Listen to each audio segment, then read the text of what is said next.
Apa ada tanda-tanda untuk penyakitnya? Ini tidak ada indikasi yang mengarah ke penyakit mulut dan kuku. Kenapa? Karena dia memang setelah kita cek di mulut dan di lidahnya tidak ada yang lain, tidak ada bentuk-bentuk lain yang tidak normal. Kemudian kukunya juga bagus, karena penyakit mulut dan kuku itu kukunya seperti mau terkelupas, ada luka-luka di sela kuku dan kuku. Itu berdiri dia juga tidak bisa karena sakitnya itu berdanah. Dia sering menyepak-nyepak kakinya begini, intinya tidak bisa berdiri, dan di mulutnya mengeluarkan busa, tidak berhenti, hipersalivasi istilahnya.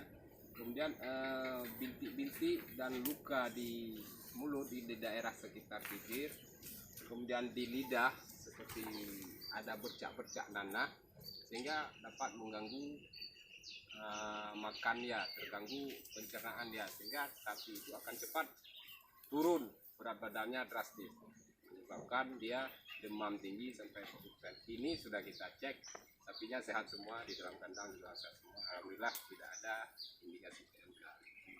Jadi yang satu lagi masalah penyakit kulit itu, yang apa namanya tuh, yang LDS. LSD, mungkin ciri-cirinya mungkin bisa dijelaskan. Jadi kalau LSD itu lumpy skin disease, itu istilahnya.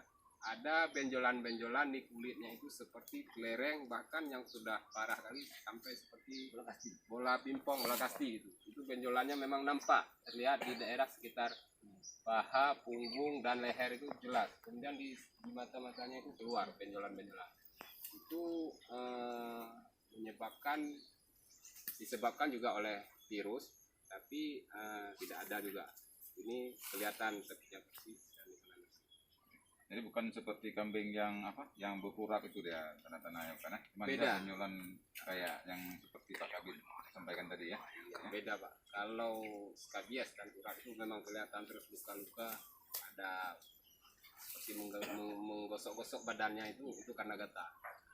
Dengan manusia, Pak Kabit, apakah ada efek samping apabila sapi ini terkena? Untuk sampai saat ini berdasarkan referensi, penyakit mulut dan kuku tidak menular kepada manusia atau tidak zoonosis dia. Jadi dapat menyebabkan kerugian para peternak itu sangat tinggi, angka kematian cukup tinggi dan penularannya cukup cepat. Jadi dalam seketika sapi kurus dan mati setelah terinfeksi.